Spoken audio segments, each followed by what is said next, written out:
कारगिल विजय दिवस ये वो दिन है जिसका जिक्र जब भी होता है हर भारतीय के रोंगटे खड़े हो जाते हैं। इस दिन बुराई की हार हुई थी। कारगिल युद्ध के शहीदों के सम्मान में कारगिल वॉर मेमोरियल में आयोजित होने वाले कारगिल विजय दिवस के समारोह की तैयारियां जारी हैं। माना जा रहा है कि कई सेवानिवृत्त और सेवारत सैन्य कर्मी इस समारोह में शामिल होंगे। कारगिल विजय दिवस के 24वें समारोह की तैयारियां चल रही हैं। इस बीच बड़ी संख्या में लोग समुद्र तल से लगभग 10,500 फीट की ऊंचाई पर स्थित कारगिल वॉर मेमोरियल को देखने के लिए आ रहे हैं। लोगों का मानना है कि यहां आते ही उन्हें महसूस होता है कि कैसे वर्षों पहले कारगिल युद्ध के दौरान भारतीय सेना के जवानों ने देश और देशवासियों को बचाने के लिए खुद की कुर्बानी दी थी। भारतीय सेना के राइफलमैन अमित सिंह लोगों को कारगिल युद्ध स्मारक से जुड़ी जानकारी देते हैं। उनसे मिली जानकारी के मुताबिक नवंबर 2004 में ये वॉर मेमोरियल कारगिल युद्ध में शहीद हुए वीरों की याद में भारतीय सेना द्वारा बनाया गया था।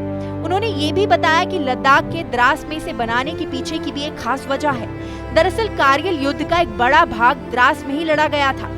उन्होंने कहा कि इस जगह से उन पहाड़ियों की कुछ चोटियां दिखती हैं, जहां साल 1999 में पाकिस्तानी सेना ने धोखे से घुसपैठ की थी। आइए राइफलमैन अमित सिंह की जुबानी सुनते हैं इस वॉर मेमोरियल की खासियत और कारगिल विजय दिवस से जुड़ी जानकारी। सबसे पहले जानेंगे तोलोलिंग की पहाड़ियों पर क्या हुआ था। तोलोलिंग की पहाड़ियों पर क्या हुआ था? तोलोलिंग पहाड़ पर दुश्मन के करीब 100 सैनिक थे। यह उनके द्वारा की गई एक गहरी घुसपैठ थी। वहां से दुश्मन NH-1 पर प्रभावशाली फायर डाल रहा था, जिसके कारण NH-1 पर आवागमन अत्यंत कठिन हो गया था।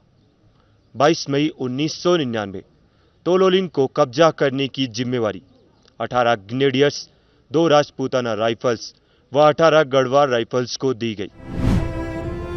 टाइगर हिल पर क्या हुआ था? टाइगर हिल को कब्जा करने की जिम्मेवारी 18 ग्रेनेडियर्स व 8 सिख को दी गई। 2 जुलाई की रात दोनों ही बटालियंस ने भिन्न भिन्न दिशाओं से हमला शुरू किया। लक्ष्य कठिन था पर असंभव नहीं।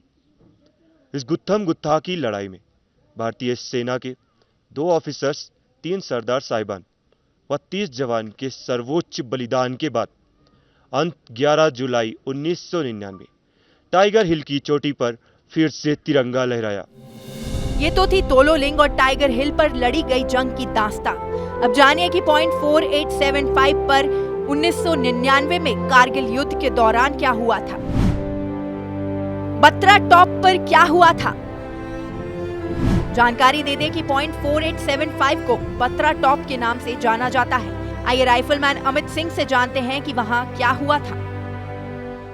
पॉइंट 4875 व उसके आसपास की चोटियों को कैप्चर करने का task 13 Jammu and Kashmir rifles, 17 Jat व 2 नागा बटालियंस को दिया गया।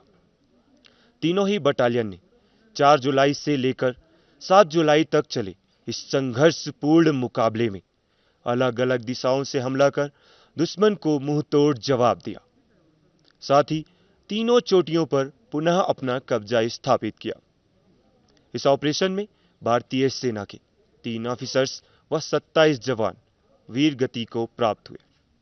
इस ऑपरेशन के दौरान 13 जम्मू एंड कश्मीर राइफल्स के कैप्टन विक्रम बत्रा ने अपने अदम्य साहस को दिखाते हुए अपने प्राणों को देश के नाम न्यौछावर कर दिया। इस वॉर मेमोरियल के अंदर विजय दिवस शस्त्र प्रदर्शन में आपको सेना द्वारा इस्तेमाल किए जाने वाले मेड इन इंडिया हथियार देखने को मिलेंगे। इस टॉपिक पर आपका क्या कहना है हमें कमेंट सेक्शन में बताएं। साथ ही इस वीडियो को लाइक और शेयर करना ना भूलें।